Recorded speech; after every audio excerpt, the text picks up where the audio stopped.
पहली बार किसी ने भरी सभा में शकुनी को मूर्ख सिद्ध किया है कर्ण, और इसका मूल्य तुम्हें चुकाना होगा। मैंने वन में भी सत्य कहा था और राज्यसभा में भी। मैं तुम्हें बस मामाजी,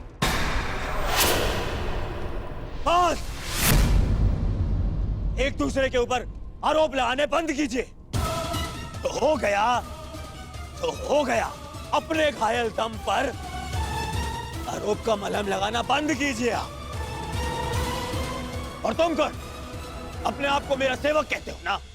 तो ठीक है, अब तुम मेरा आदेश मानोगे। जाके ढूंढो उन पांडवों को। केवल 1 वर्ष है मेरे पास, केवल 1 वर्ष। आर्यव्रत के सभी राजा या तो मेरे अधीन हैं और या मेरे मित्र। तो अब जाओ और ढूंढो इन्हें, गुप्तचर भेजो, जो करना है करो। परंतु मुझे सूचित करो कि पांडव कहां छुपे हैं। बस। जिस आर्यव्रत पर विजय पाने के लिए 12 वर्ष लग गए दुर्योधन, 12 वर्ष, वहां 12 महीनों में पांडवों को कैसे ढूंढ पाओगे तुम? अब हमें ये कार्य शक्ति से नहीं, युक्ति से करना होगा दुर्योधन। लीजिए, ये नई युक्ति आई है। अर्थात मामाश्री? अर्थात पांडव किसी भी परिस्थिति में हमारे मित्र राष्ट्रों में नहीं जाएंगे ना। वो वहां जाएंगे जिन्होंने हमारी अधीनता स्वीकार तो कर ली है, परंतु जो मन से पांडवों के पक्ष में है। मन से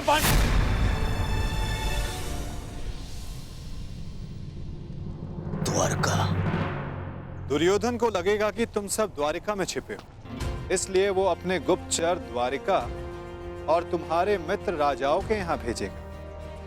और यदि वो कहीं असावधान होगा तो केवल उस स्थान पर जहां स्वयं उसके मित्र हैं, क्योंकि मनुष्य अपनी खोई हुई वस्तु कभी अपने ही आंचल में नहीं ढूंढता। मैं समझा नहीं, आपका संकेत क्या है वासुदेव? तुम विराट नगर जाओ युधिष्ठिर। विराट नगर के राजा केवल नाम के राजा हैं और वहां पर शासन रानी सुदेशना के भाई कीचक का चलता है।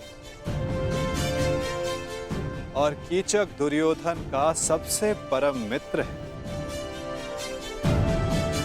इसलिए दुर्योधन कभी सोच ही नहीं पाएगा कि तुम सब वहां छिपे। सूर्य भले ही मेघों में छिपा, परंतु उसका तेज बाहर आ ही जाता है। ठीक उसी प्रकार मनुष्य भी प्रकृति से भिन्न व्यवहार नहीं कर सकता दुर्योधन, ना?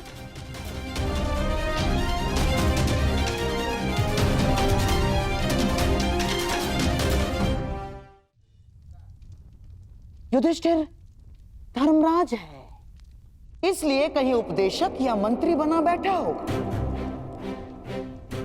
इस बार तुम्हें अपनी प्रकृति से भिन्न व्यवहार करना होगा युधिष्ठिर।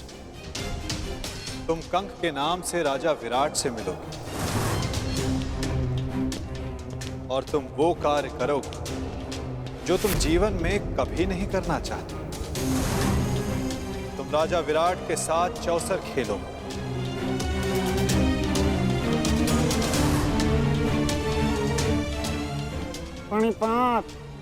प्रणिपात महाराज। वृकोदर भीम के पेट की अग्नि बुझती नहीं, इसीलिए वो कहीं मिष्ठान्न के प्रतिष्ठान पर होगा। उसकी भूख स्वयं उसका पता बता दे। तुम्हें अपनी भूख पर नियंत्रण रखना होगा भीम। तुम वल्लभ बनकर विराट की भोजनशाला में काम करोगे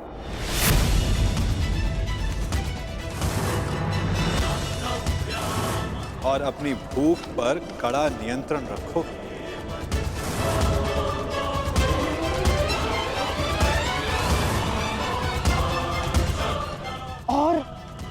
अर्जुन, उस महाधनुर्धर का पौरुष कहाँ छिप सकता है ना?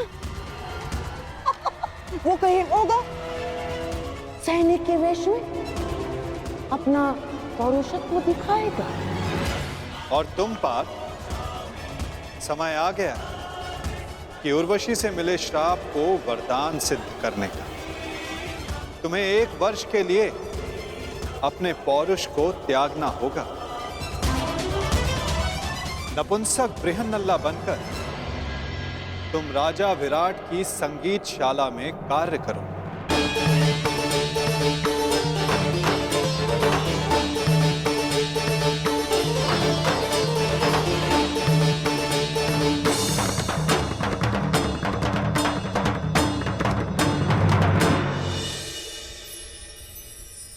अति उत्तम बृहन्नला,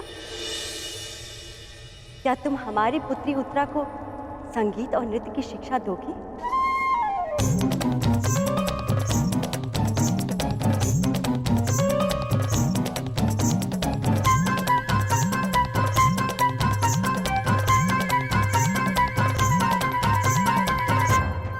अवश्य महारानी, मैं आपकी अपेक्षाओं पर खरी उतरूंगी।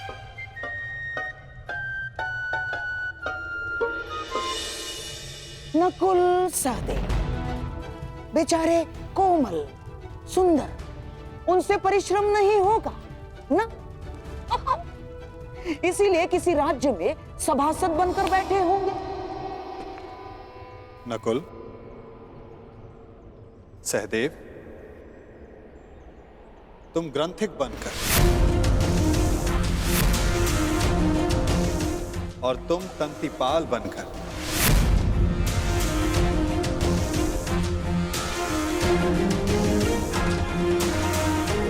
विराट नगर की गौशाला और अश्वशाला में कार्य करो।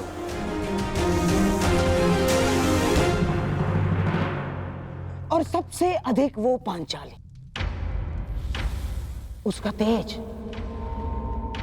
उसकी आंखों की ज्वाला कहां किसी से छिप सकती है दुर्योधन?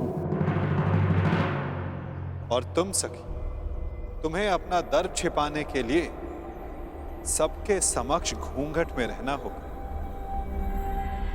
दासी सैरंधरी बन,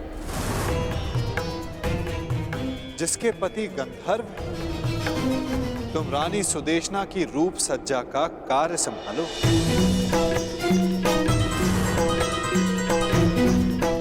सायरंदरी, ये तो अति उत्तम है कि तुम सदा घूंघट में ही रहोगी, क्योंकि हम नहीं चाहते कि तुम्हारा रूप देखकर विराट राज्य तुम्हारे वश में हो।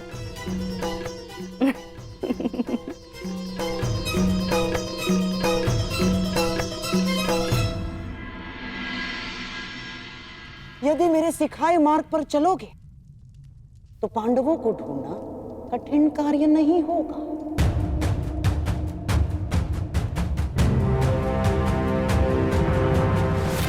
भूल कर रहे हो गांधार राज, पांडव पकड़ में नहीं आएंगे, क्योंकि वो वासुदेव के दिखाए मार्ग पर चल रहे हैं।